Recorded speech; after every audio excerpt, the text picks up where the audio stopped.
사람의 얼굴에 타고난 운명이 정해져 있다는 말.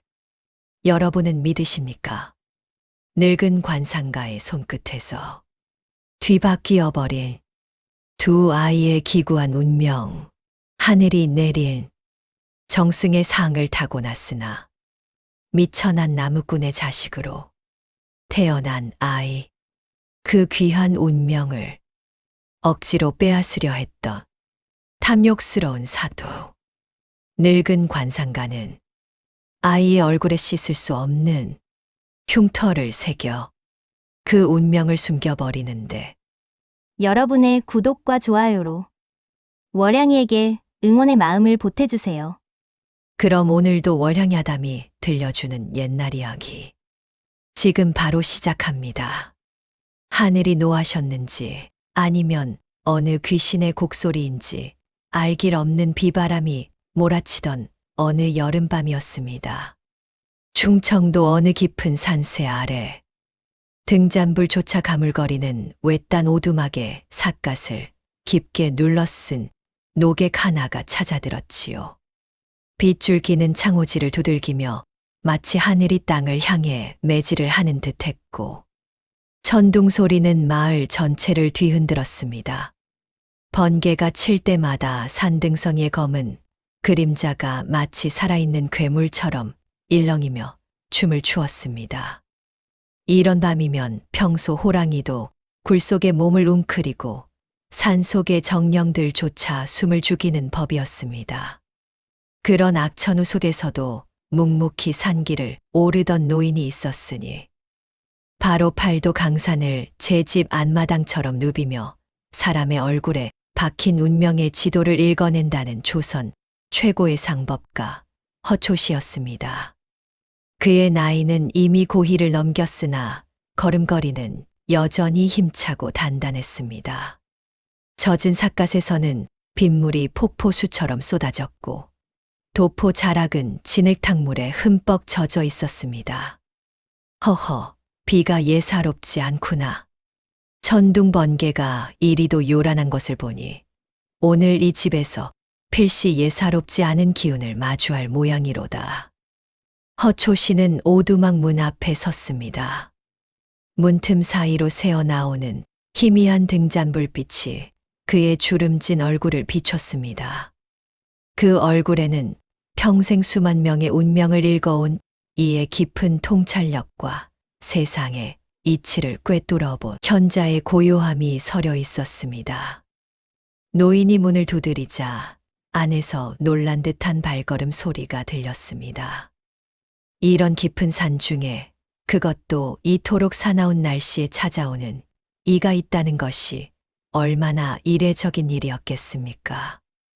문이 삐걱거리며 열리고 젊은 남자의 당황한 얼굴이 나타났습니다.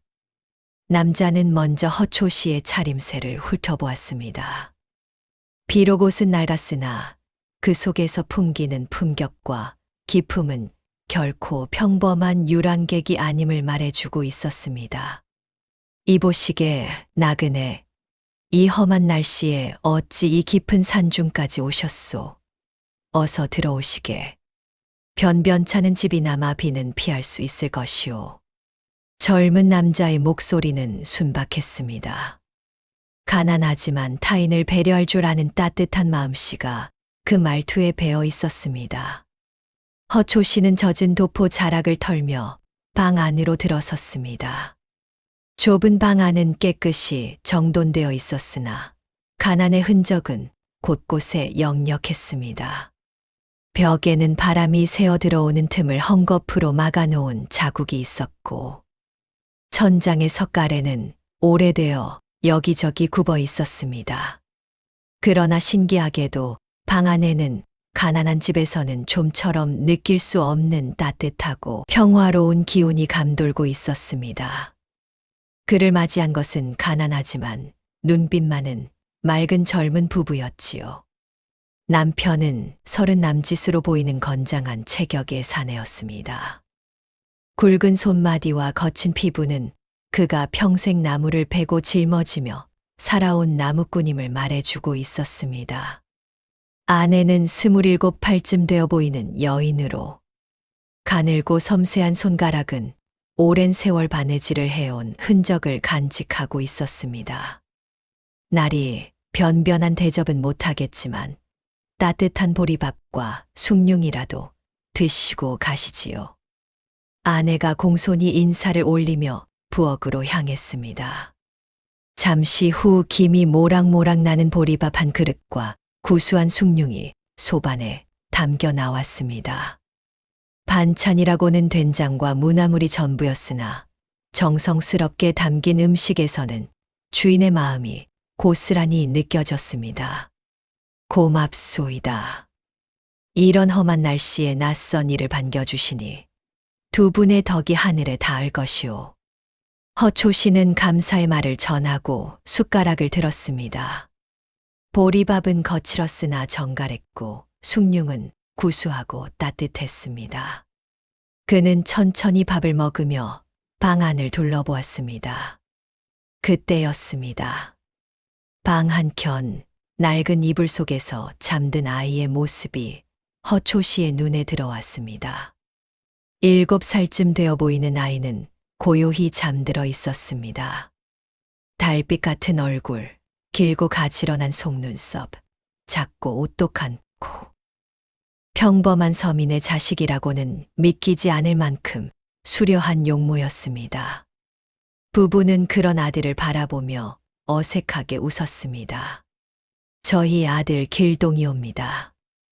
비록 가난한 집에 태어났으나 저희 부부에게는 세상 그 무엇과도 바꿀 수 없는 보배랍니다. 아버지의 목소리에는 자식에 대한 애틋함이 가득했습니다. 어머니는 아이의 이불을 다시 한번 덮어주며 자애로운 미소를 지었습니다. 허초 씨는 계속 아이를 바라보았습니다. 평소 같으면 무심히 지나쳤을 광경이었으나 오늘따라 그의 관상가로서의 직감이 이상하리만치 예민하게 작동하고 있었습니다.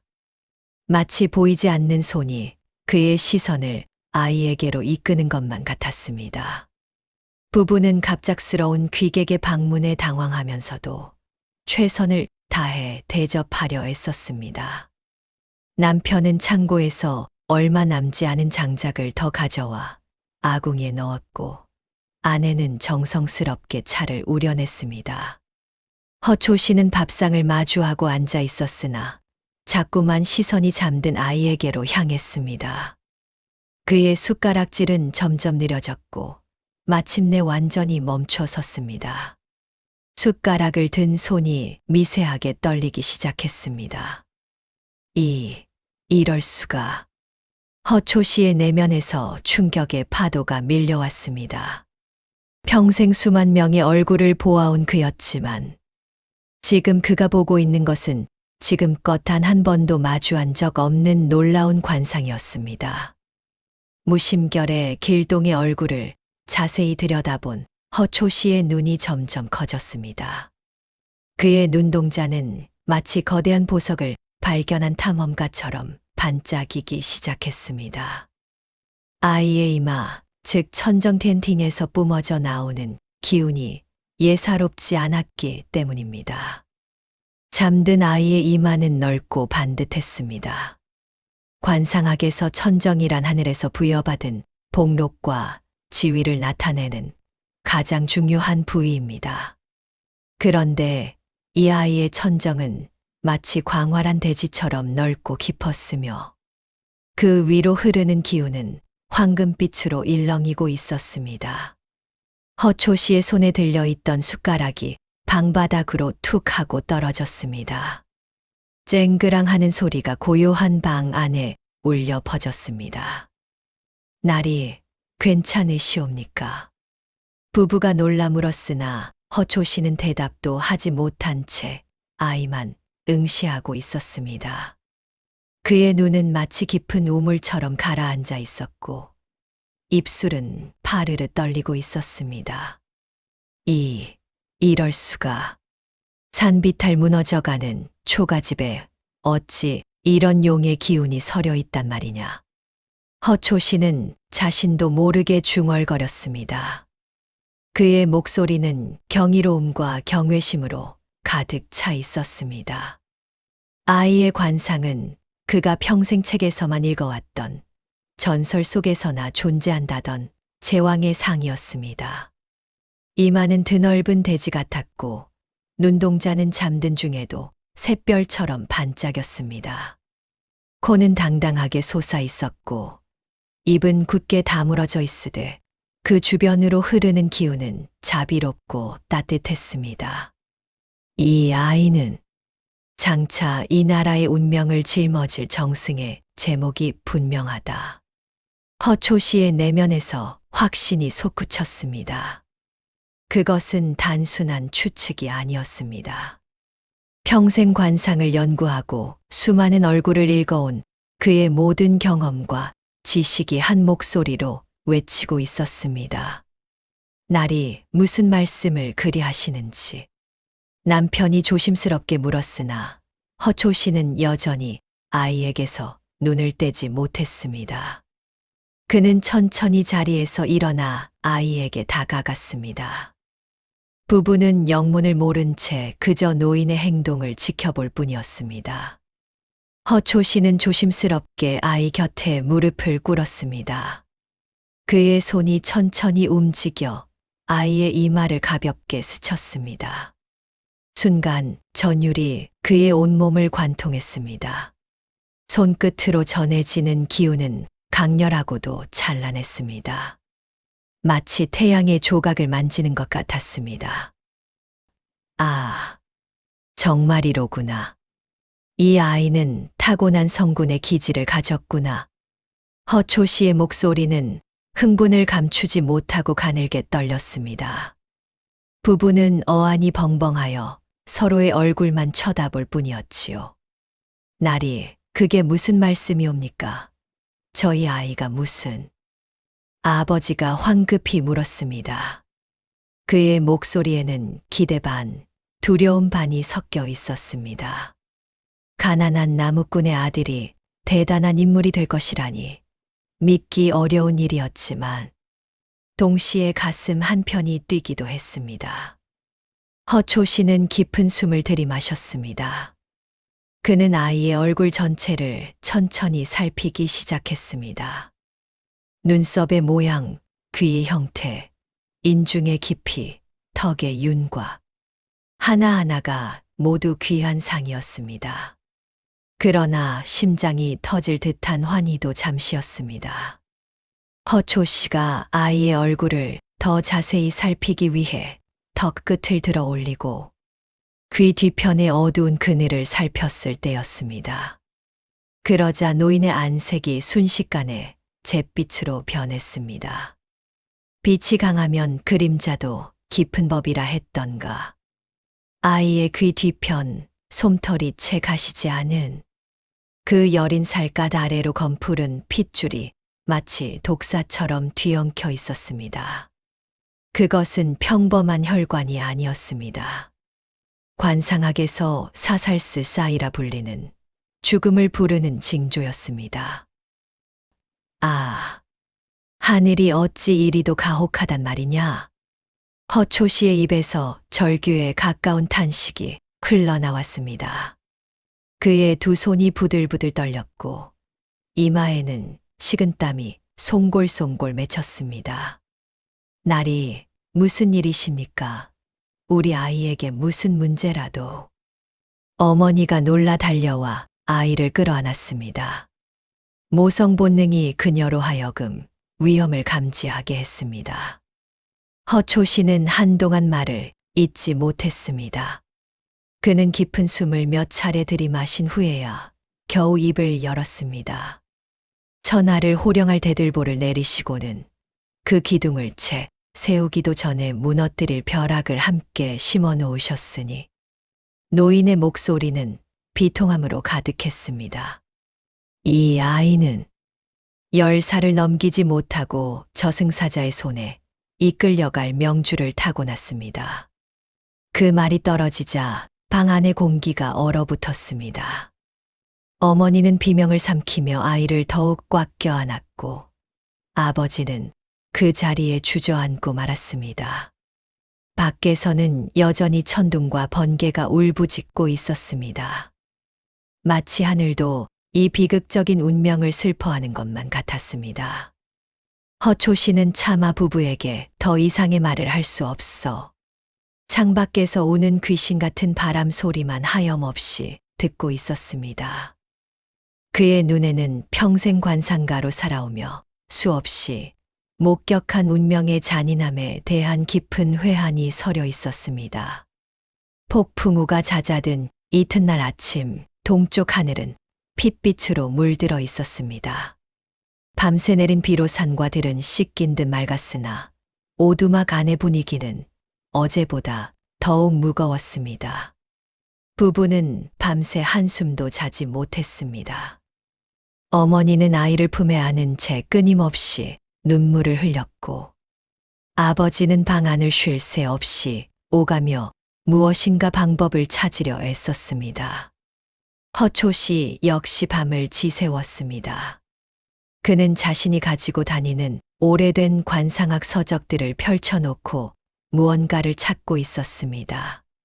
희미한 등불 아래서 그가 넘기는 책장마다 수백 년 묵은 지혜가 담겨 있었으나 이 아이의 운명을 바꿀 방법은 어디에도 적혀 있지 않았습니다. 해가 중천에 이르렀을 때 허초 씨는 마침내 무거운 입술을 떼었습니다. 부부에게 아이의 앞날에 닥칠 피할 수 없는 애군을 고백하기로 결심한 것이지요. 두 분, 제발 진정하시고 들으시오. 허초 씨의 목소리는 평소보다 더욱 낮고 무거웠습니다. 부부는 마지막 희망을 붙잡는 심정으로 노인 앞에 무릎을 꿇었습니다. 날이 우리 아이를 살릴 방법이 있다면 무엇이든 하겠나이다. 제발 가르쳐 주소서. 아버지의 목소리는 간절함으로 떨렸고 어머니는 이미 눈물로 얼굴을 적시고 있었습니다. 허초 씨는 긴 한숨을 내쉬었습니다. 내 평생 수만 명의 낮바닥을 보아왔으나 이토록 귀하고도 위태로운 상은 처음이오. 아이의 운명은 구름 위를 거니는 용과 같으나 그 발목에는 저승의 쇠사슬이 감겨 있소이다. 허초 씨는 천천히 설명을 이어갔습니다. 아이의 이마에 서린 기운을 보시오. 저것은 천하를 다스릴 정승, 아니 어쩌면 나라를 구할 충신의 기운이오. 저 넓은 천정, 저 또렷한 눈매, 저 당당한 코. 하나하나가 모두 귀한 상의 징표들이오. 만약 이 아이가 무탈하게 자란다면 30세가 되기 전에 반드시 정승의 자리에 오를 것이오. 부부의 얼굴에 희미한 기대의 빛이 스쳤습니다. 하지만 그것은 곧 사라졌습니다. 하오나, 허초 씨의 목소리가 더욱 침통해졌습니다. 아이의 귀 뒤편을 보시오. 저기, 저 검푸른 핏줄이 보이시오? 저것은 단명살도한 밍사이라 하여 타고난 명이 짧음을 나타내는 징조요. 더욱이 그 살기가 워낙 강하여 아이가 10살이 되기 전에 반드시 큰 재앙을 맞이할 것이오. 그럼 우리 아이는 어머니의 목소리가 떨렸습니다. 10살을 넘기지 못하고 저승사자의 손에 이끌려갈 것이오. 허초 씨의 단언에 어머니는 그 자리에서 기절하고 말았습니다. 아버지가 허둥지둥 아내를 부축했으나 그 역시 눈물이 뺨을 타고 흐르는 것을 막을 수 없었습니다. 잠시 후 정신을 차린 부부는 허초 씨의 옷자락을 붙잡고 매달렸습니다. 나리 제발 우리 아이를 살릴 방법이 있지 않겠습니까? 나리는 조선 최고의 관상가이시지 않습니까? 제발 우리 아이를 살려주십시오. 부부의 절규가 오두막 안을 가득 채웠습니다. 하지만 허초 씨는 고개를 저을 수밖에 없었습니다. 인간의 운명이란 것은 하늘이 정한 것이오. 나는 그것을 읽을 수 있을 뿐 바꿀 수는 없소이다. 천기란 누설되는 순간 그 무게가 더해지는 법. 내가 할 수 있는 것은 오직 조심하라는 당부뿐이요. 허초 씨는 부부에게 마지막 조언을 남겼습니다. 부디 아이를 금지옥엽으로 키우되 낯선 자의 눈에 띄지 않게 하시오. 특히 권세가나 관상가들의 눈에 띄지 않도록 조심하시오. 아이의 귀한 상이 알려지는 날, 그것이 오히려 아이에게 화근이 될 수 있소이다. 그렇게 말한 허초 씨는 무거운 발걸음으로 오두막을 나섰습니다. 부부는 무릎을 꿇고 노인의 뒷모습을 배웅했습니다. 허초 씨는 산을 내려가며 깊은 고뇌에 잠겼습니다. 평생 수많은 운명을 보아왔지만 이렇게 마음이 무거운 적은 없었습니다. 귀한 운명과 짧은 수명이 공존하는 모순, 그것은 마치 하늘의 잔인한 농담 같았습니다. 내가 할 수 있는 일이 정말 아무것도 없단 말인가.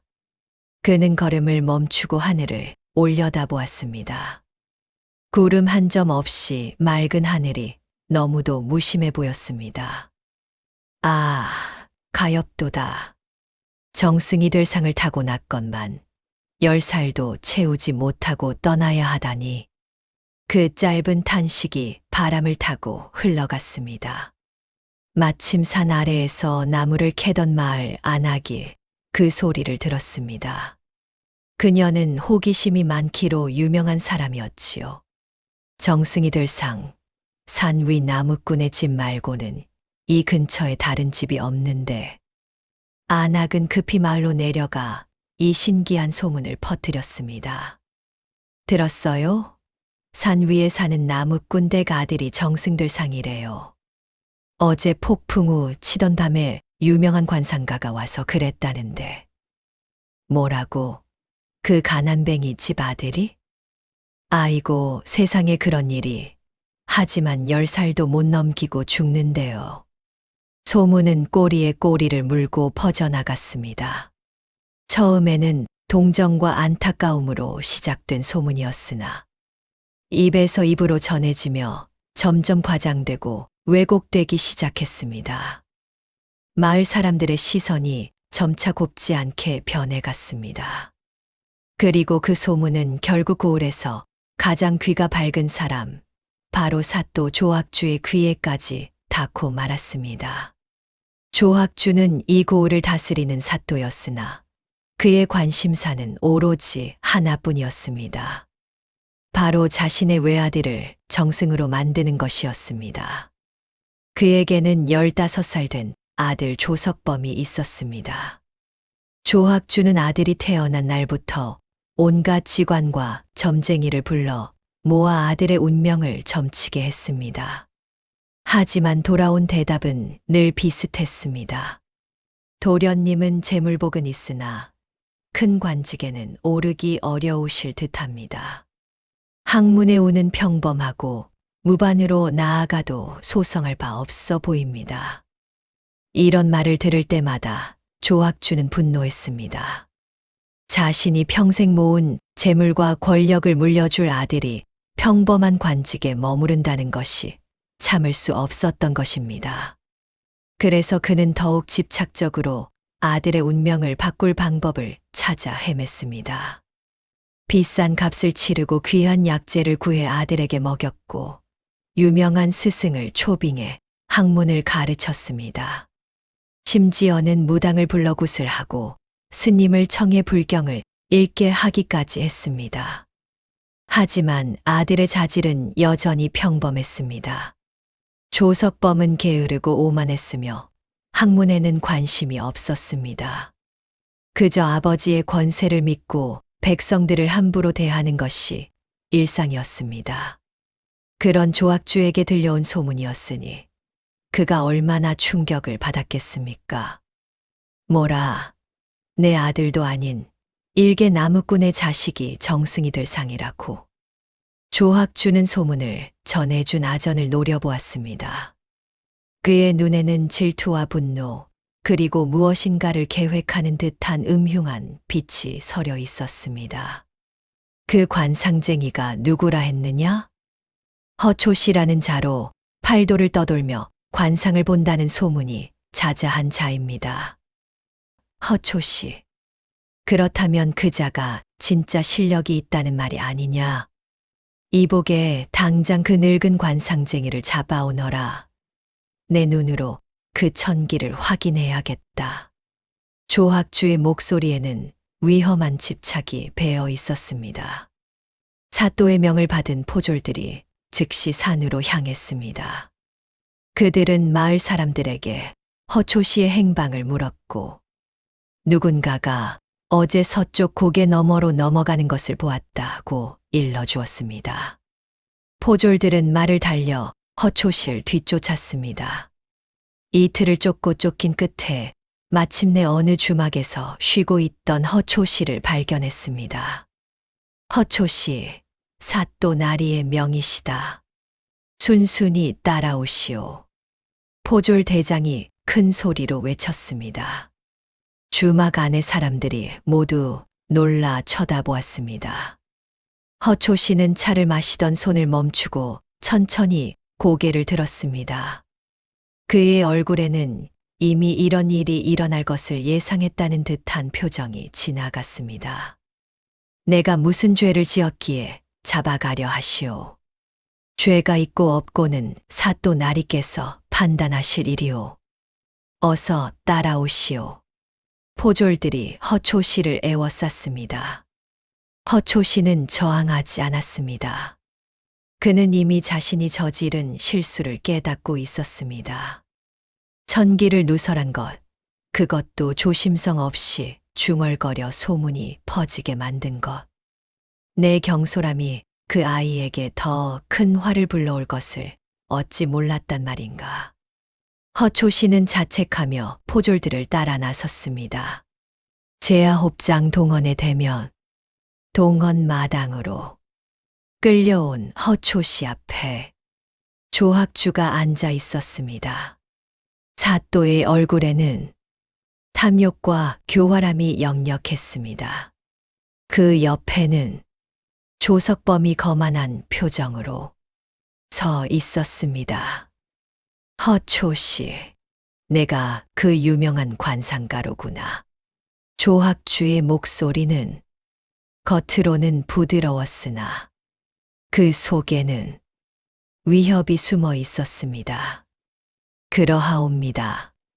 사또 나리, 허초 씨는 담담히 대답했습니다. 포졸들이 그를 무릎 꿇리려 했으나 노인은 스스로 공손히 읍을 했습니다. 내가 산속에서 나무꾼의 아들을 보고 정승될 상이라 했다지. 그런 일이 있었습니다. 그렇다면 내 아들의 상은 어떠하냐? 한번 보거라. 조학주가 아들을 앞으로 불렀습니다. 조석범이 거들먹거리며 허초 씨 앞으로 다가왔습니다. 허초 씨는 조석범의 얼굴을 찬찬히 살펴보았습니다. 그의 눈빛이 점점 어두워졌습니다.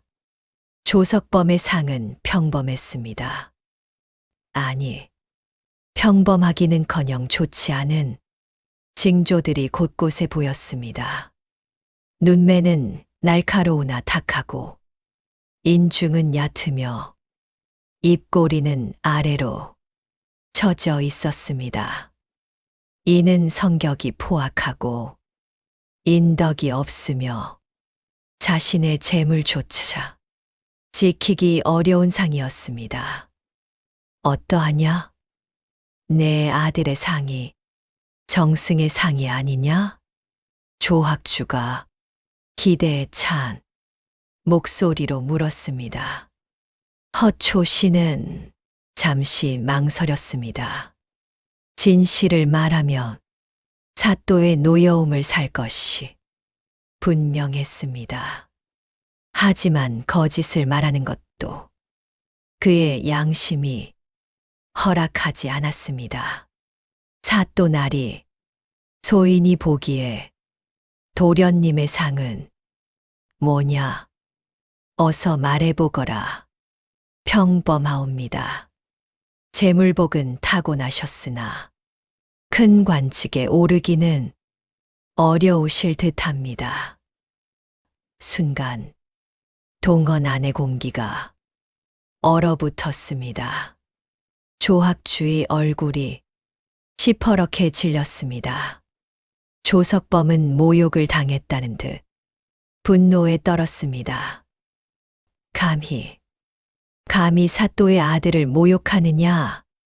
조석범이 소리쳤으나 조학주는 손을 들어 아들을 제지했습니다. 그의 눈에는 더욱 음흉한 빛이 서려 있었습니다.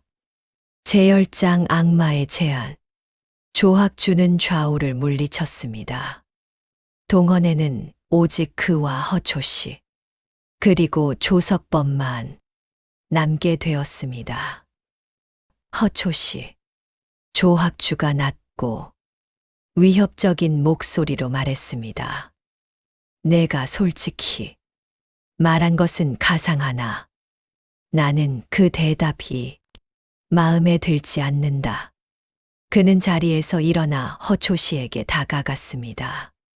하지만 나는 너그러운 사람이라 내게 기회를 주겠다.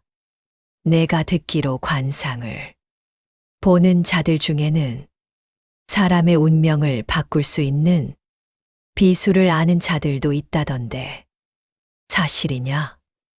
허초씨의 눈이 크게 떠졌습니다.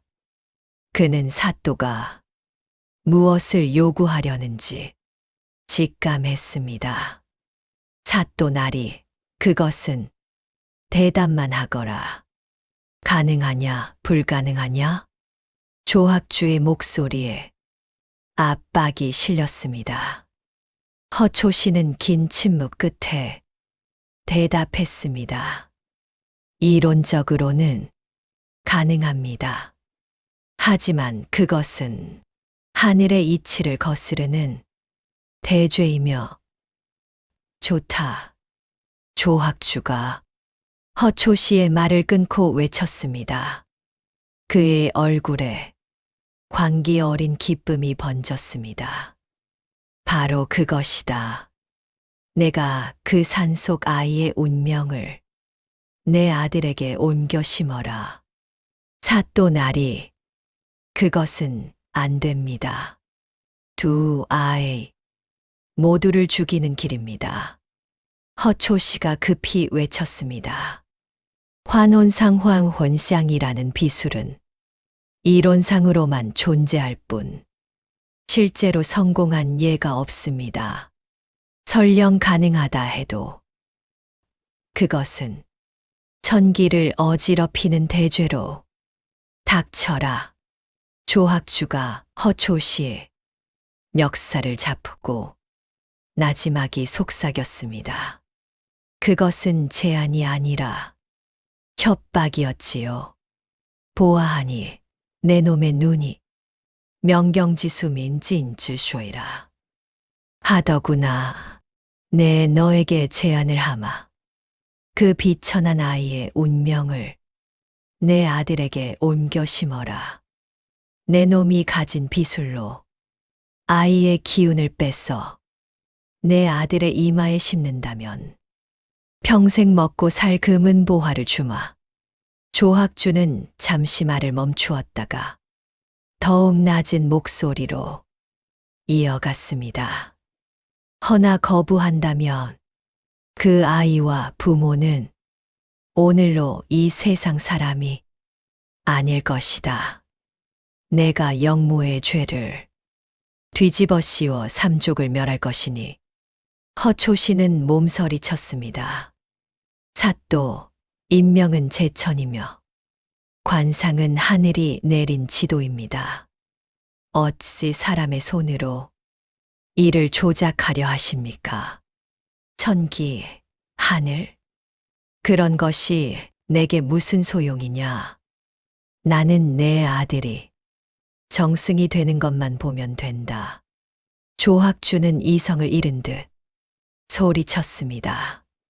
제열한 장 억지로 끌려온 가족. 허초씨가 계속 거부하자 조학주는 더 이상 참지 않았습니다.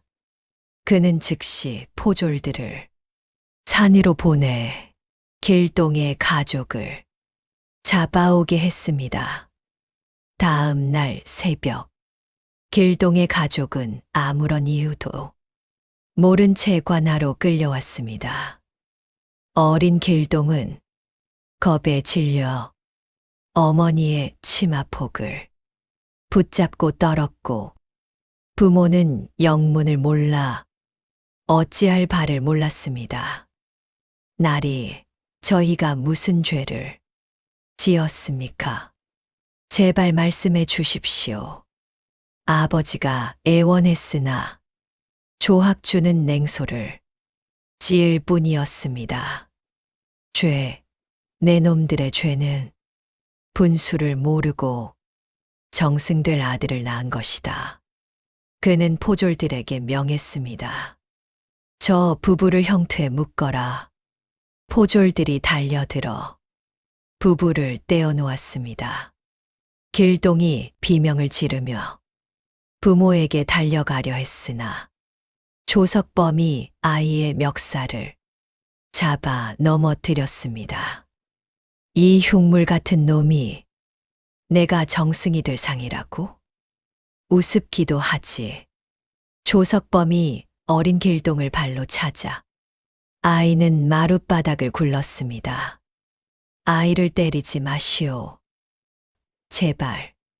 어머니가 절규했으나 포졸의 매질이 그녀의 등을 내리쳤습니다. 아버지도 마찬가지였습니다. 허초 씨는 이 모든 광경을 지켜보며 주먹을 불끈 쥐었습니다. 그의 온몸이 분노와 무력감으로 떨렸습니다.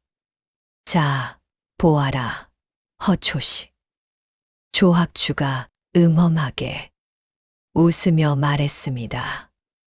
내가 고집을 부릴수록 저 부부는 더 맞을 것이다. 그리고 끝내는 영모죄로 효수될 것이며 저 아이는 평생 관노로 썩을 것이다. 조학주는 허초씨 앞으로 다가와 속삭였습니다.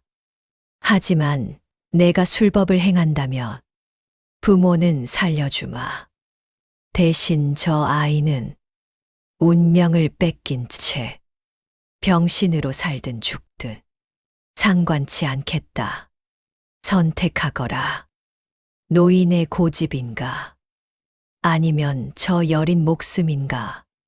바로 그때 어린 길동이 피를 흘리며 허초 씨에게 기어왔습니다. 할아버지, 제발 우리 어머니 좀 살려주세요. 아이의 맑은 눈에서 눈물이 줄줄 흘러내렸습니다. 그 순간 허초 씨의 눈에서도 피눈물 같은 회한이 흘러내렸습니다. 제12장 비통한 결단. 밤이 깊어갔습니다. 동헌의 비밀스러운 밀실에는 촛불 몇 자루만이 일렁이고 있었습니다. 허초 씨는 떨리는 손으로 상자 속의 수수룡 은침을 꺼내 들었습니다. 조학주는 그 옆에서 침을 삼키며 지켜보고 있었고, 조석범은 기대에 찬 표정으로 서 있었습니다. 한쪽에는 겁에 질린 길동이 포박당한 채 누워 있었습니다. 어서 하거라. 그 아이의 미간에 서린 정승의 기를 뽑아내어 내 아들의 이마에 옮겨 심으란 말이다. 조학주가 재촉했습니다. 허초 씨는 눈을 질끈 감았습니다. 밖에서는 매질을 당한 부모의 신음이 들려왔습니다. 만약 자신이 거부한다면 저 부부는 정말로 죽임을 당할 것이고 아이는 평생 노예로 살아갈 것입니다. 용서하시게. 용서해다오, 길동아. 허초 씨는 마음속으로 아이에게 사죄하며 천천히 손을 뻗었습니다. 그의 손끝이 길동의 이마에 닿았습니다. 그런데 그 순간이었습니다.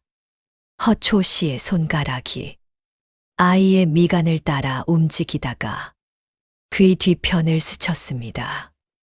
그곳에는 단명살이 서려 있는 혈자리가 있었습니다. 노인의 머릿속에 번개처럼 한 가지 생각이 스쳤습니다. 그렇다.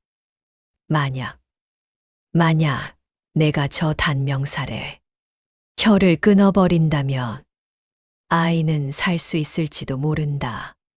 하지만 문제가 있었습니다. 그렇게 하면 아이의 정승 기운이 사라지지 않습니다.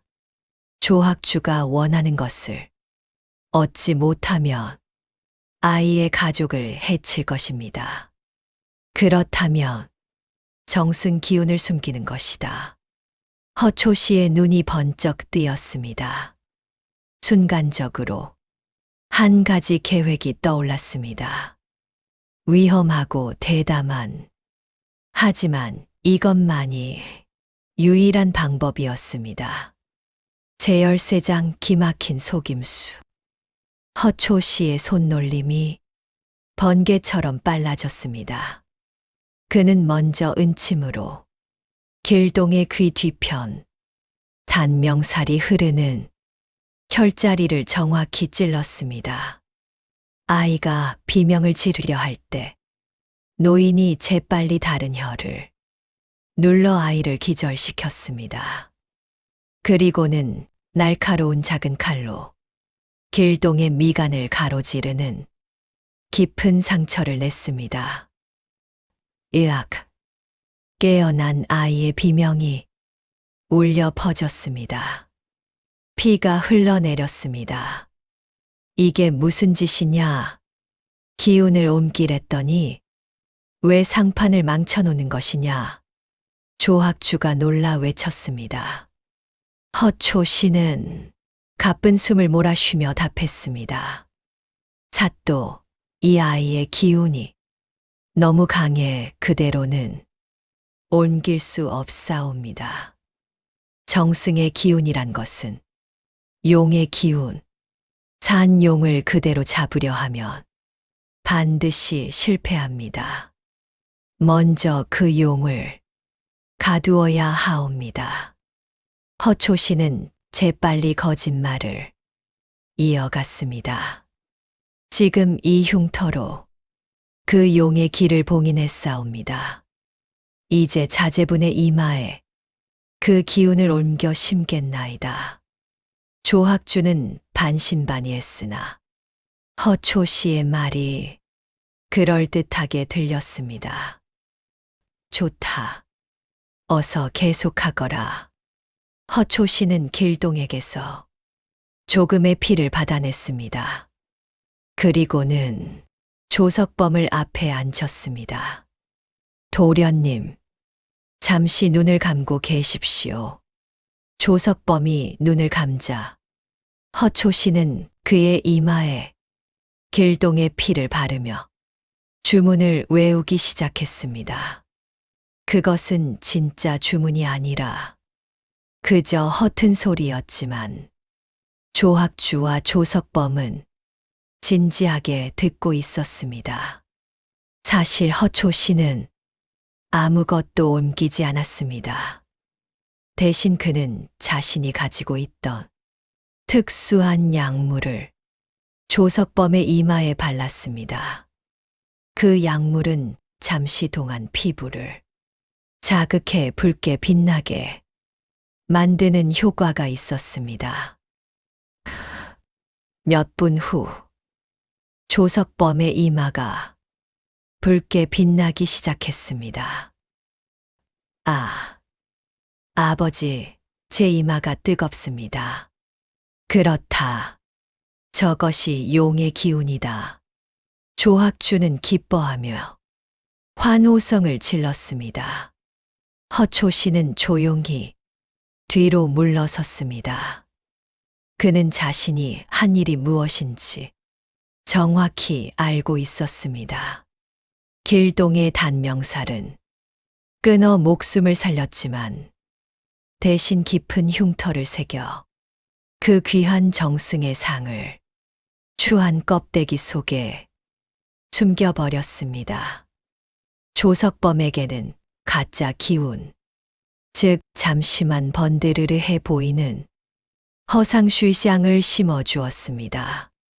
그 효과는 길어야 몇 년, 위기의 순간이 오면 곧바로 사라질 거품 같은 것이었습니다. 훌륭하다, 허초시. 정말 훌륭해. 조학주는 흡족해하며 길동의 가족을 풀어주라 명했습니다. 제열내장 흉터를 가진 아이. 이틀 후 길동의 가족은 관아에서 풀려났습니다. 하지만 길동의 얼굴은 달라져 있었습니다. 미간을 가로지르는 깊고 흉한 십자 모양의 흉터가 새겨진 것입니다. 집으로 돌아온 길동은 거울을 보고 충격을 받았습니다. 어머니, 제 얼굴이. 어머니는 아이를 끌어안고 눈물을 흘렸습니다. 괜찮다, 길동아. 내가 살아있는 것만으로도 감사하구나. 하지만 마을 사람들의 반응은 달랐습니다. 그들은 길동을 보고 수근거리기 시작했습니다. 저게 정승들상이라던 아이야? 이제 저 꼴이 됐네. 흉터가 너무 흉측하구나. 저러고서야 어디 가서 사람 대접을 받겠어. 귀신이 씌었다더니 역시 보통 아이가 아니었어. 길동은 마을을 걸을 때마다 손가락질을 당했습니다. 아이들은 그를 흉터쟁이라고 놀렸고 어른들은 불길하다며 피했습니다. 정승이 될 상을 가졌던 아이는 이제 글 공부는커녕 제대로 된 교육도 받을 수 없게 되었습니다. 서당 훈장은 그런 흉한 얼굴을 가진 아이와는 함께 공부할 수 없다며 다른 학부모들의 항의를 이유로 길동을 쫓아냈습니다. 길동의 아버지는 분노했지만 어쩔 수 없었습니다. 그들은 여전히 가난한 나무꾼, 일가에 불과했고 사또의 권력 앞에서는 한없이 작은 존재였습니다. 제15장 허초시의 마지막 가르침. 길동이 10살이 되던 해봄, 허초시가 다시 한번 오두막을 찾아왔습니다. 이번에는 폭풍우가 아니라 따뜻한 봄날이었습니다. 노인은 많이 늙어 있었습니다. 3년 전보다 허리는 더 굽었고 머리는 완전히 백발이 되었습니다. 하지만 그의 눈빛만은 여전히 맑고 강렬했습니다. 길동아, 내가 많이 컸구나. 길동은 허초시를 올려다보았습니다. 이마의 흉터가 햇빛에 더욱 도드라져 보였습니다. 할아버지, 왜 오셨어요? 너에게 줄 것이 있어서 왔단다. 허초시는 품에서 낡은 책 한 권을 꺼냈습니다. 그것은 그가 평생 연구한 관상학의 비급이었습니다. 이 책을 내게 준다. 하지만 지금 읽으면 안 된다. 내가 20살이 되는 해에 펼쳐보거라. 왜요? 때가 되면 알게 될 것이다. 허초시는 길동의 어깨에 손을 얹었습니다. 길동아, 내 이마의 흉터를 부끄러워하지 마라. 그것은 저주가 아니라 축복이다. 내가 죽지 않고 살아있는 것. 그것이 바로 그 흉터의 의미란다. 하지만 모두가 저를 흉물이라고 해요. 아무도 저와 친구가 되려 하지 않아요. 길동의 눈에 눈물이 고였습니다. 그들이 뭐라 하든 상관없다. 진정한 가치는 겉모습이 아니라 내면에 있는 법이니라. 내 안에는 여전히 하늘이 내린 귀한 기운이 살아 숨쉬고 있다. 단지 그것이 흉터 아래에 잠들어 있을 뿐이지. 허초 씨는 길동에게 마지막 당부를 남겼습니다. 언젠가 내 흉터가 빛날 날이 올 것이다. 그때까지 참고 견디거라. 그리고 기억해라. 운명은 정해진 것이 아니라 내가 만들어가는 것이라는 것을. 그렇게 말하고 허초 씨는 떠났습니다. 그것이 길동이 허초 씨를 본 마지막이었습니다. 제16장 세월의 흐름. 세월은 쏘아놓은 화살처럼 흘러 15년이 지났습니다. 조학주의 아들 조석범. 이제는 조진사라 불리는 그는 과거에 급제하여 권력의 핵심으로 나아갔습니다. 허초 씨가 심어준 가짜 기운은 처음 몇 년간은 효과를 발휘했습니다. 조진사는 과거 시험에서 이상할 정도로 운이 좋았습니다. 시험관들이 그의 답안을 보고 이 사람은 뭔가 다르다고 느꼈고 면접에서도 그의 이마에서 풍기는 기이한 기운 때문에 높은 점수를 받았습니다.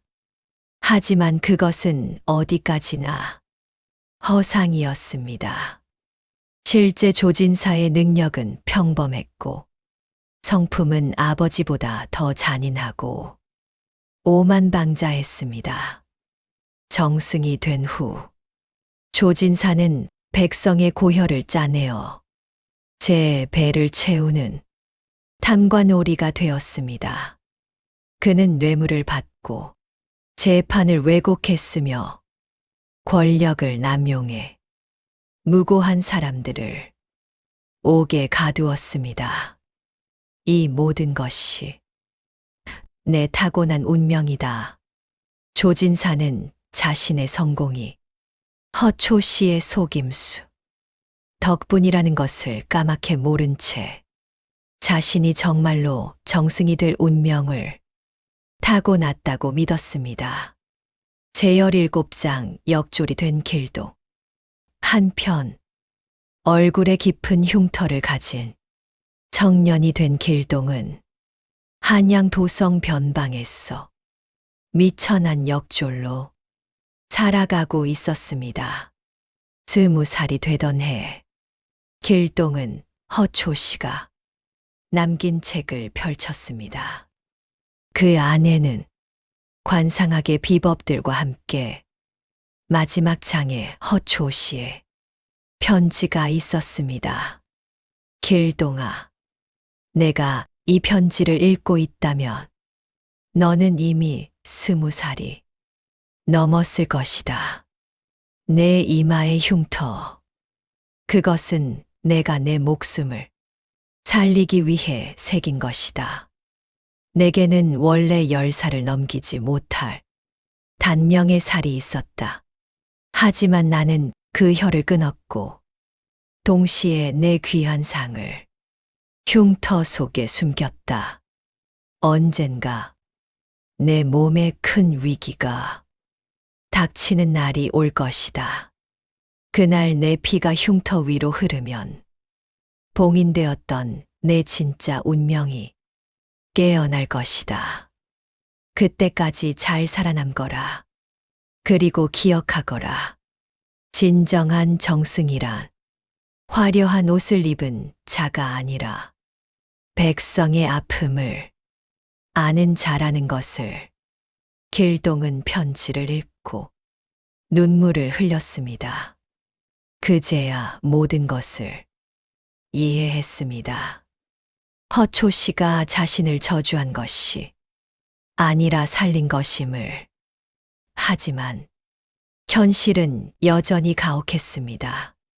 사람들은 그를 흉터쟁이라 부르며 피했습니다.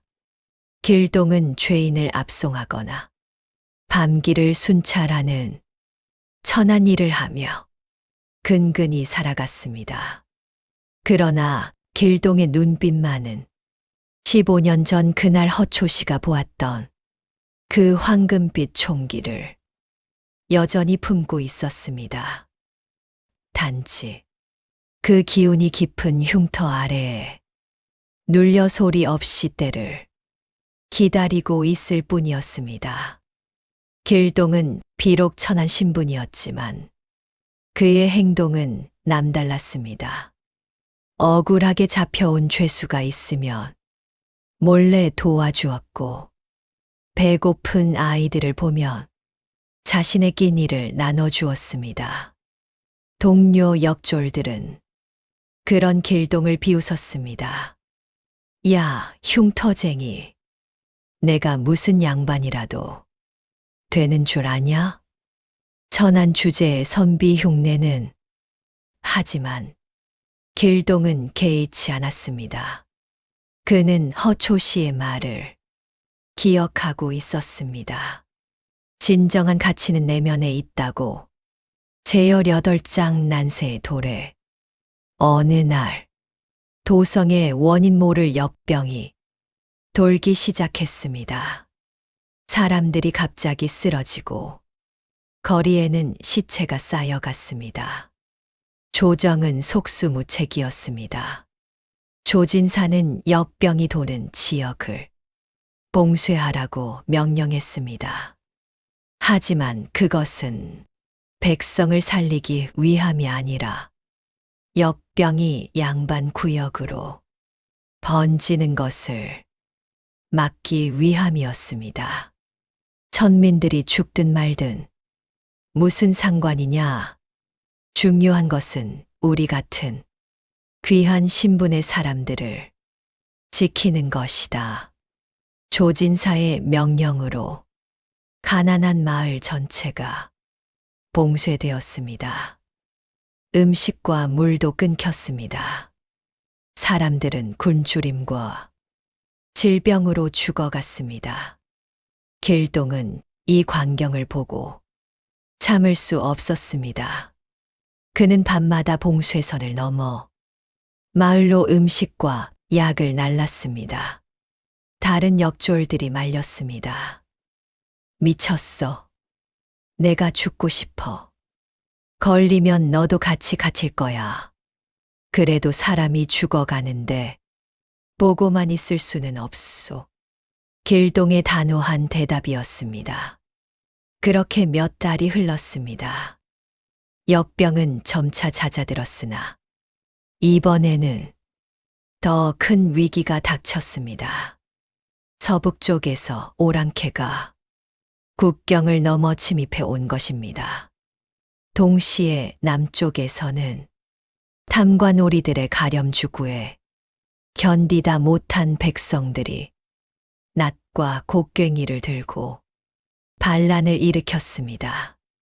조선이 위기에 빠진 것입니다. 왕은 이 난국을 타개할 인재를 찾았으나 조정은 이미 조진사와 같은 무능하고 부패한 자들로 가득했습니다. 제19장 왕의 꿈. 어느 날 밤 왕은 기이한 꿈을 꾸었습니다. 꿈 속에서 거대한 용 한 마리가 나타났습니다. 그런데 그 용의 이마에는 십자 모양의 상처가 있었습니다. 용이 입을 열어 말했습니다. 이마에 십자 흉터를 가진 자가 나라를 구하리라. 왕은 꿈에서 깨어나 식은땀을 흘렸습니다. 너무도 생생한 꿈이었습니다. 이마에 십자 흉터라. 그런 자가 과연 있을까? 왕은 신하들을 불러 전국에 방을 붙이라 명했습니다. 이마에 십자 흉터를 가진 자는 대궐로 들어오라. 큰 상을 내릴 것이다. 하지만 조진사는 이 방을 보고 불안해했습니다. 십자 흉터, 설마 그 나무꾼의 자식. 조진사는 즉시 부하들을 시켜 길동을 찾게 했습니다. 그리고 길동이 한양에서 역졸로 일하고 있다는 것을 알아냈습니다. 저놈을 없애야 한다. 조진사는 음모를 꾸미기 시작했습니다. 제스무장 반란군의 습격. 마침 그때 남쪽에서 일어난 반란군의 기세가 점점 강해져 한고을을 함락시킬 위기에 처했습니다. 조정에서는 안찰사를 급히 파견해야 했는데 공교롭게도 조진사가 그 임무를 맡게 되었습니다. 조진사는 내심 불안했습니다. 하지만 거부하면 비겁한 자로 낙인 찍힐 것이 두려워 어쩔 수 없이 길을 떠났습니다. 천한 반란군 따위 내 권위만 보여주면 알았어. 무릎 꿇을 것이다. 조진사는 호위 무사들과 함께 길을 떠났습니다. 그런데 그는 은밀히 명령을 내렸습니다. 길동이라는 역조를 내 호위병으로 차출하라. 반란군과의 전투에서 가장 위험한 곳에 배치할 것이다. 조진사의 계획은 간단했습니다. 길동을 전투에서 죽게 만들어 영원히 입을 막는 것이었습니다. 길동은 갑자기 호위병으로 차출되어 어리둥절했으나 명령을 거부할 수 없었습니다. 그는 낡은 갑옷을 입고 조진사의 행렬에 합류했습니다. 며칠을 달려 반란이 일어난 고을에 도착했을 때 상황은 이미 심각했습니다. 수천 명의 반란군이 고을을 에워싸고 있었습니다. 조진사는 겁을 먹고 도망치려 했습니다. 이곳은 너무 위험하다. 후퇴한다. 하지만 때는 이미 늦었습니다. 반란군이 이미 길을 차단한 것입니다. 저기 비단옷 입은 놈이 안찰사다. 잡아라. 반란군 수백 명이 함성을 지르며 달려들었습니다. 조진사의 호위병들이 반란군과 싸웠으나 중과부적이었습니다. 하나둘 쓰러지기 시작했습니다. 조진사는 겁에 질려 말해서 굴러떨어졌습니다. 살려주게. 내가 누군지 아느냐? 나는 조선의 정승이 될 운명을 타고난 사람이다. 조진사의 비루한 외침에 반란군들은 비웃었습니다. 정승, 백성을 착취한 개돼지 같은 놈이 무슨 정승이냐? 반란군들이 창을 들어 조진사를 찌르려는 순간이었습니다. 쨍그랑. 어디선가 날아온 검이 창을 튕겨냈습니다. 낡은 갑옷을 입은 사내가 조진사 앞에 섰습니다. 바로 길동이었습니다. 물러서시오. 내가 상대하겠소. 길동의 목소리는 차분했으나 단호했습니다. 흉터쟁이 주제에 내 놈도 함께 죽어라. 반란군 수십 명이 길동을 에워쌌습니다. 날카로운 창과 칼이 사방에서 날아왔습니다. 길동은 검을 휘둘러 막았습니다. 하지만 중과부적이었습니다. 한 반란군의 창끝이 길동의 어깨를 스치고 지나갔습니다. 피가 튀어 길동의 얼굴로 흘러내렸습니다. 붉은 피가 미간에 새겨진 오랜 흉터 위로 흘러내렸습니다. 바로 그 순간이었습니다. 쿵. 길동의 가슴 속에서 무언가가 폭발하는 듯한 느낌이 들었습니다. 흉터가 마치 살아있는 것처럼 붉게 박동하기 시작했습니다. 그 갈라진 틈 사이로 눈을 뜨기 힘들 정도의 눈부신 황금빛 기운이 뿜어져 나오기 시작했습니다. 으아. 길동은 고통과 환희가 뒤섞인 절규를 터뜨렸습니다. 15년간 흉터 아래에 봉인되어 있던 진짜 기운이 깨어난 것입니다. 황금빛 기운이 길동의 온몸을 감쌌습니다. 그의 눈은 별처럼 빛났고 몸에서는 거대한 위압감이 뿜어져 나왔습니다. 반란군들은 무기를 떨어뜨리고 뒤로 물러섰습니다. 저게 뭐야? 사람이 아니다. 신령이다. 길동 자신도 놀랐습니다. 몸속에서 끓어오르는 이 힘은 무엇인가? 마치 자신이 다른 사람이 된 것 같았습니다. 그는 검을 들어 올렸습니다. 검에서도 황금빛이 흘러나왔습니다. 물러가시오. 나는 백성과 싸우고 싶지 않소. 길동의 목소리에는 천둥 같은 위엄이 담겨 있었습니다. 그것은 일개 역졸의 목소리가 아니라 천하를 호령하는 대장군이자 나라를 다스리는 진정한 주인의 기계였습니다. 반란군들은 길동 앞에서 자연스럽게 무릎을 꿇었습니다. 그들도 모르게 몸이 절로 숙여진 것입니다. 반란군의 우두머리가 앞으로 나섰습니다. 당신은 누구시오? 나는 한난 역졸이오. 하지만 길동은 자신의 이마를 만졌습니다. 흉터는 여전히 있었으나 이제 그것은 부끄러운 것이 아니었습니다. 나는 백성을 위해 태어난 자요. 그 광경을 본 조진사는 소스라치게 놀랐습니다. 그 기운은 내 것이어야 한다. 저 흉물스러운 놈의 얼굴에서 어찌 저런 빛이 난단 말이냐? 조진사는 비명을 질렀습니다. 그 순간 그의 이마에서 붉은 빛이 사그라들기 시작했습니다. 허초시가 심어놓은 가짜 기운이 마침내 수명을 다한 것입니다. 15년간 유지되던 허상이 위기의 순간 진짜 용의 기운 앞에서 거품처럼 사라져버린 것입니다. 아니다. 안 돼. 조진사의 이마에서 검은 연기가 피어올랐습니다. 가짜 기운이 사라지자 그의 본래 상이 드러났습니다. 탐욕스럽고 비겁한 포악한 소인배의 얼굴이. 반란군들이 조진사를 보고 소리쳤습니다. 저자가 진짜 모습이로구나. 역시 탐관오리의 얼굴이다. 조진사는 패닉에 빠졌습니다.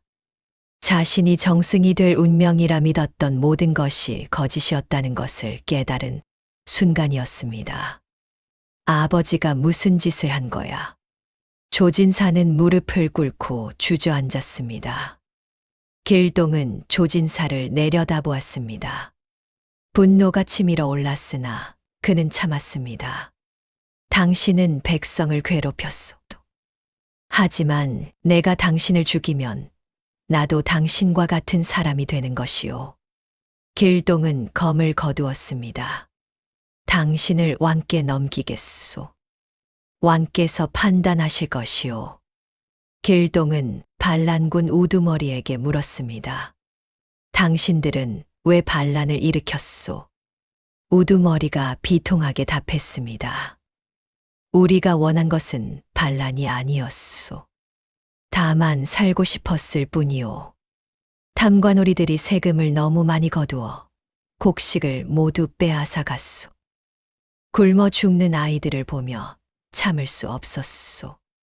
길동은 깊이 고개를 끄덕였습니다. 그 마음을 알겠소. 하지만 반란으로는 문제가 해결되지 않소. 오히려 더 많은 백성이 죽을 뿐이오. 그럼 어찌하란 말이오? 우리에게 무슨 방법이 있단 말이오? 길동은 잠시 생각했습니다. 그리고 결심했습니다. 내가 왕께 직접 말씀드리겠소. 백성의 억울함을 전하고 탐관오리를 처벌하도록 하겠소. 당신은 한낱 역졸이 아니오? 어찌 왕을 만날 수 있소? 길동은 자신의 이마를 가리켰습니다. 왕께서 꿈에서 보셨다고 하오. 십자 흉터를 가진 자를 찾는다고. 그게 바로 나요. 반란군들은 놀라움의 눈빛으로 길동을 바라보았습니다. 길동은 반란군에게 제안했습니다. 한 달만 기다려 주시오. 내가 한양으로 가서 왕을 만나고 백성을 위한 정책을 만들도록 하겠소. 만약 한 달 안에 아무런 변화가 없다면 그때 다시 일어나도 늦지 않소. 반란군 우두머리는 길동의 눈을 똑바로 쳐다보았습니다. 그 눈에서 진심을 읽었습니다. 좋소. 당신을 믿겠소. 하지만 약속을 지키지 않으면 그때는 우리도 가만히 있지 않을 것이오. 약속하겠소. 길동은 고개를 숙여 예를 표했습니다. 이렇게 해서 반란은 일시적으로 진정되었습니다. 하지만 길동 앞에는 더 큰 시련이 기다리고 있었습니다. 길동은 조진사를 결박하여 말에 태우고 한양으로 향했습니다. 길을 가는 동안 조진사는 계속 중얼거렸습니다. 어떻게 이런 일이? 나는 정승이 될 운명이었는데. 아버지가 뭔가 잘못한 게 분명해. 길동은 조진사를 보며 연민을 느꼈습니다. 조진사도 어쩌면 희생자였습니다. 아버지의 탐욕이 만든 허상에 속아 살아온 불쌍한 사람. 조진사, 당신도 알아야 하오. 운명이란 타고나는 것이 아니라 만들어가는 것이라는 것을. 무슨 소리냐? 당신은 가짜 운명을 믿고 교만했소. 진짜 실력을 쌓지 않았소. 그것이 당신의 진짜 잘못이오. 조진사는 대꾸하지 못했습니다. 며칠을 달려 한양에 도착했습니다. 길동은 대궐문 앞에 섰습니다. 나는 왕께서 찾으시는 십자 흉터를 가진 자요. 문지기들이 놀라 길동을 쳐다보았습니다. 정말로 이마에 십자 흉터가 있었습니다. 잠시만 기다리시오. 급히 안으로 들어간 문지기는 곧 돌아와 말했습니다. 왕께서 들어오라 하십니다. 길동은 대전에 들어가 왕 앞에 무릎을 꿇었습니다. 왕은 길동의 얼굴을 보고 놀랐습니다. 정말로 꿈에서 본 그 십자 흉터였습니다. 경이 바로 그 자로구나. 이름이 무엇이냐? 소인 길동이옵니다. 전하. 길동. 경이 남쪽의 반란을 진정시켰다고 들었다. 어찌 그리하였느냐? 길동은 사실대로 말했습니다. 백성들이 왜 반란을 일으킬 수밖에 없었는지, 탐관오리들이 얼마나 백성을 괴롭혔는지. 전하, 백성은 나라의 근본입니다. 근본이 썩으면 나무가 쓰러집니다. 지금 조선의 근본이 썩어가고 있사옵니다. 길동의 말은 진심이 담겨 있었고 그 진심은 왕의 마음을 울렸습니다. 경의 말이 옳도다. 그런데 경은 어찌 이리도 백성을 생각하는가? 경 또한 역졸이라는 천한 신분인데. 전하, 신분이 천하다고 마음까지 천한 것은 아니옵니다. 오히려 바닥에서 살아본 자만이 백성의 고통을 진정으로 아옵니다. 왕은 깊이 고개를 끄덕였습니다. 그리고 조진사를 보았습니다. 저자는 누구냐? 조진사 조석범이옵니다. 백성을 괴롭힌 탐관오리이옵니다. 조정이 술렁였습니다. 조진사는 고위 관직에 있는 자였기 때문입니다. 왕은 조진사를 신문했고 그의 죄상이 낱낱이 밝혀졌습니다. 뇌물, 횡령, 폭력, 살인. 셀 수 없이 많은 죄목이었습니다. 조석범을 관직에서 파면하고 유배 보내라. 왕의 선고가 떨어졌습니다. 왕은 길동에게 물었습니다. 경은 무엇을 원하는가? 관직을 주겠느냐? 재물을 주겠느냐? 길동은 고개를 저었습니다. 소인은 그런 것을 원치 않사옵니다. 다만 백성이 굶주리지 않고 억울하게 죽지 않는 세상을 원할 뿐이옵니다. 왕은 길동의 말에 감동했습니다.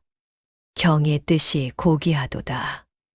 하지만 경의 힘이 필요하다. 경이 백성을 위한 정책을 만들고 시행해 주겠는가? 길동은 잠시 망설였습니다. 자신은 배움이 많지 않았습니다. 어떻게 정책을 만들 수 있을까? 하지만 왕은 말했습니다. 경에게는 학식은 부족할지 몰라도 백성의 마음을 아는 지혜가 있다. 그것이 더 중요하다. 길동은 고개를 숙였습니다. 명을 받들겠나이다. 이렇게 해서 길동은 백성을 돌보는 일을 맡게 되었습니다. 처음에는 낮은 관직이었으나 길동의 능력은 곧 빛을 발했습니다. 그는 직접 전국을 돌아다니며 백성의 고충을 들었습니다.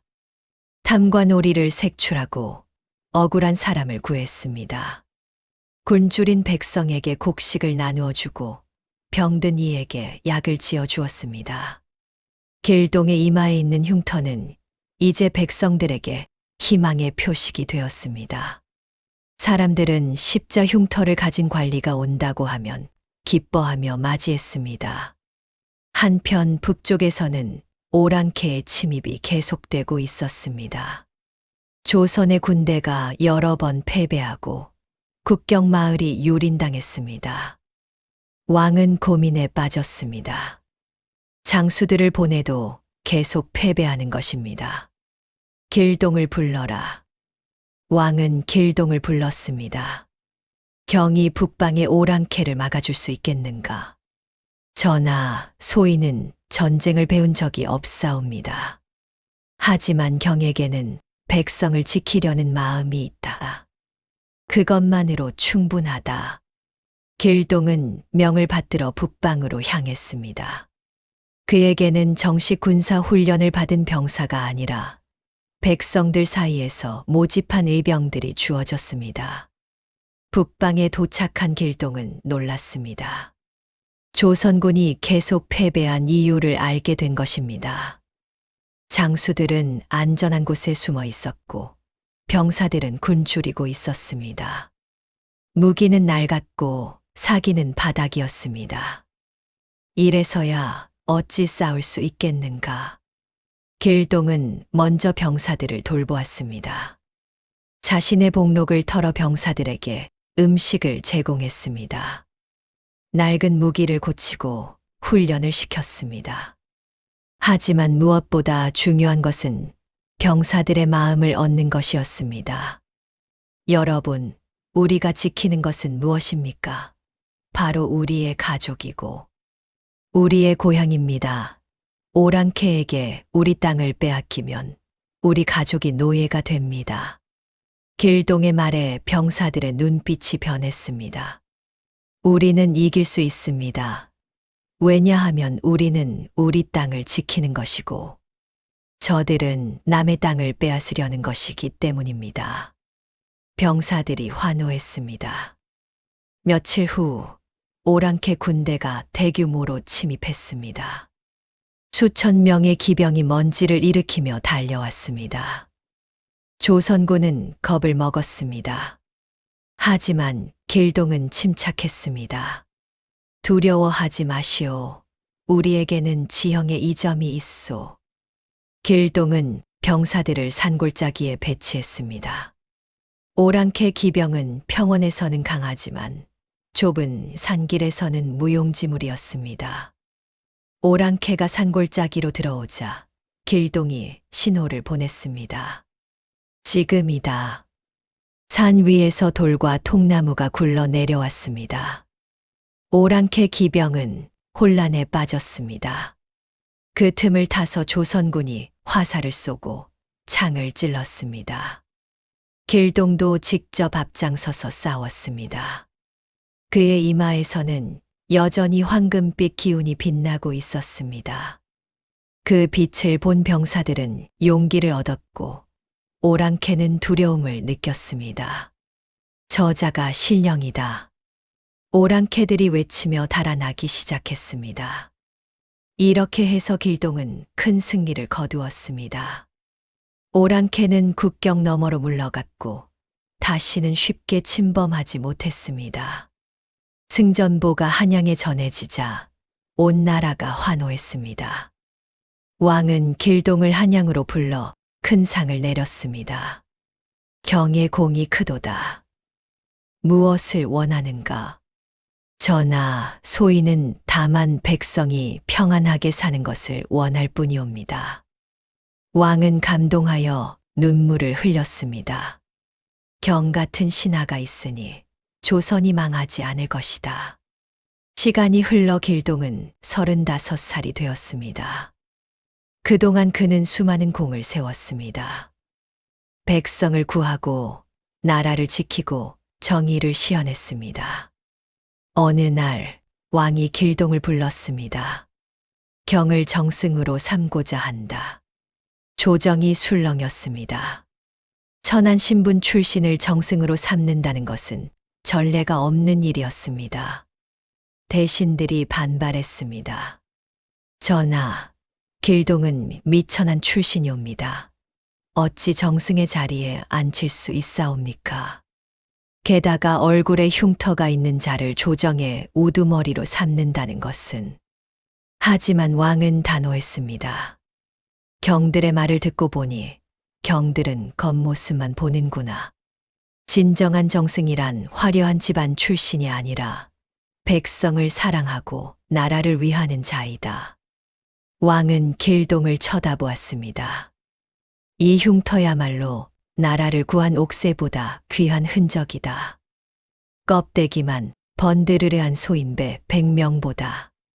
백성의 아픔을 몸에 새긴 이가 진정한 일인 지상의 제목이 아니겠느냐. 왕의 말에 대신들은 더 이상 반박할 수 없었습니다. 길동은 마침내 정승의 관복을 입었습니다.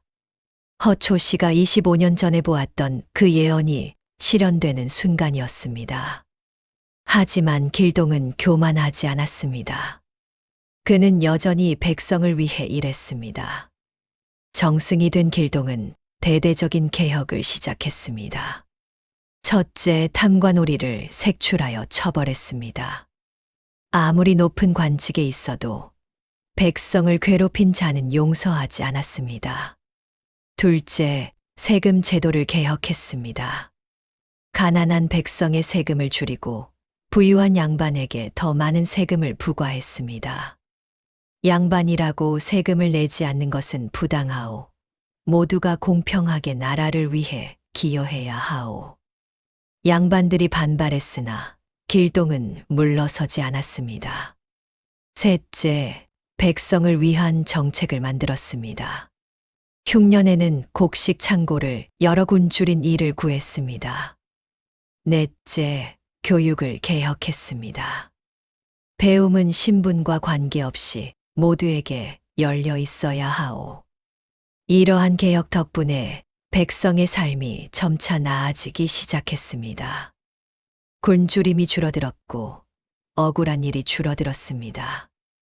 백성들은 길동을 흉터 정승이라 부르며 칭송했습니다. 그 흉터는 이제 조선에서 가장 아름다운 표식으로 기억되었습니다. 어느 날 길동에게 한 소포가 도착했습니다. 발신인은 허초 씨의 옛 제자였습니다. 소포를 열어보니 낡은 편지 한 통이 들어 있었습니다. 길동에게, 내가 이 편지를 쓸 때 나는 이미 죽음을 앞두고 있다. 하지만 후회는 없다. 내가 잘 자라서 정승이 되었다는 소식을 들었기 때문이다. 내가 기억해야 할 것이 있다. 내 이마의 흉터는 내가 내 목숨을 살리기 위해 새긴 것이지만 동시에 너에게 깨우침을 주기 위함이었다. 진정한 힘은 겉모습이 아니라 내면에서 나온다. 내가 흉터를 부끄러워하지 않고 당당히 살아간 것. 그것이 내가 진정한 정승이 될 수 있었던 이유이다. 조석범은 가짜 운명을 믿고 교만했다. 하지만 너는 고난을 통해 겸손과 지혜를 배웠다. 그것이 너와 그의 차이였다. 앞으로도 계속 백성을 사랑하고 정의를 실현하거라. 그것이 진정한 정승의 길이니라. 허초시. 길동은 편지를 읽고 눈물을 흘렸습니다. 허초시에 대한 감사함이 가슴 가득 차올랐습니다. 스승님, 감사합니다. 제가 여기까지 올 수 있었던 것은 모두 스승님 덕분입니다. 길동은 허초시가 묻힌 산을 찾아가 무덤 앞에 큰 절을 올렸습니다. 유배지에서 비참하게 살던 조석범은 결국 병으로 죽었습니다. 죽기 전 그는 한 가지 깨달음을 얻었습니다. 나는 거짓된 운명을 믿고 살았구나. 진짜 운명은 스스로 만들어가는 것이었는데. 조석범은 임종 직전 길동에게 편지를 보냈습니다. 길동에게 나는 너를 시샘했고 너를 죽이려 했다. 하지만 이제 알겠다. 너야말로 진정한 정승의 자격이 있는 자였다. 나는 가짜 운명을 믿고 교만했다. 하지만 너는 고난 속에서도 백성을 사랑했다. 그것이 우리의 차이였다. 내가 만약 다시 태어난다면 너처럼 살고 싶다. 겉모습이 아니라 내면을 가꾸며 백성을 위해 헌신하는 삶을. 용서를 바라지는 않는다. 다만 이 편지가 내게 닿기를 바랄 뿐이다. 조석범. 길동은 편지를 읽고 한숨을 쉬었습니다.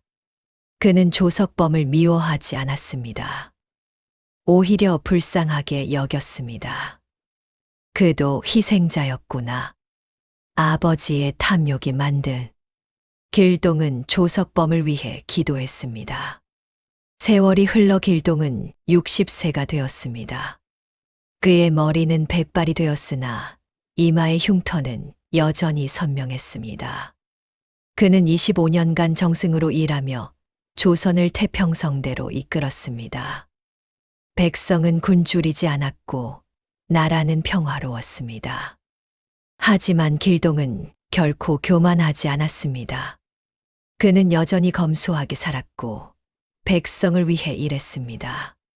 제36장 마지막 날, 길동은 80세가 되었습니다.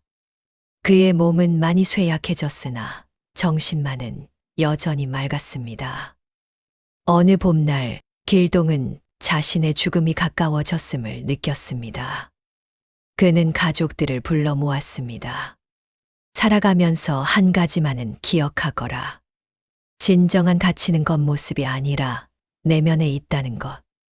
그리고 운명은 정해진 것이 아니라 우리가 만들어가는 것이라고. 길동은 자신의 이마를 만졌습니다. 이 흉터는 내게 저주가 아니라 축복이었소. 이것이 없었다면 나는 교만했을 것이고 백성의 고통을 몰랐을 것이오. 가족들이 눈물을 흘렸습니다. 길동은 창밖을 바라보았습니다. 봄꽃이 만발한 아름다운 풍경이 보였습니다. 아름답구나. 이 세상이. 그리고 길동은 조용히 눈을 감았습니다. 평화로운 미소를 지은 채. 길동이 세상을 떠난 후 온 나라가 슬퍼했습니다. 길동의 장례식에는 수만 명의 백성이 모였습니다. 양반부터 천민까지 신분과 관계없이 모두가 그를 애도했습니다. 왕은 길동에게 충무종무라는 시호를 내렸습니다. 나라에 충성하고 백성을 사랑한 무관이라는 뜻이었습니다. 길동의 무덤 앞에는 큰 비석이 세워졌습니다. 비석에는 이렇게 적혀 있었습니다. 여기 진정한 정승이 잠들다. 그는 흉터를 가졌으나 그 마음만은 황금보다 찬란했다. 그는 천한 신분으로 태어났으나 그 뜻만은 하늘보다 높았다. 그는 운명을 거슬렀고 세상을 바꾸었다. 영원히 기억되리라.